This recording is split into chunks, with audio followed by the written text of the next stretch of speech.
Hello mga par, isang mapagpalang araw para sa ating lahat. Eto't natapos nga ang long weekend.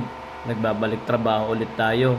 Ipapakita ko nga pala sa inyo mga par, ang mga laundry na naposisyon na namin. Ito at sinisimulan ko ng magbutas. Ito nga palang guys, ginagawa ko, papasukan to ng expansion bolt na 1/2. Dito ko lalagay yung support, papatungan ng tubong D2 at tubong D3. Nung una talagang nahirapan ako kasi bukod sa mainit at malikabok, napakatigas niya kasi buhos.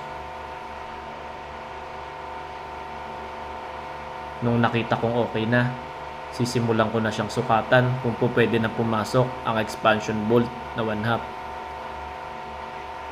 Ito nga guys, ipapakita ko sa inyo ang tubong D2 at tubong D3 na may support na mula doon sa aking pinagagawan. Ito't sinisimulan ko na yung kabilang papasukan ng expansion bolt.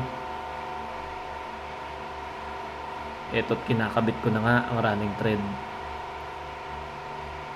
Dahil mainit na nga, hindi namin namamalayan na break time na pala. Dinaan na lang namin sa kwento at tawa. Ito't kinabit ko na nga rin yung sa kabila. Bukod dun, hindi kayang kamayin ng running thread kaya kinakailangan gamitan siya ng pipe wrench. Inikot pa nga ng kasamahan ko yung camera, pasaway talaga.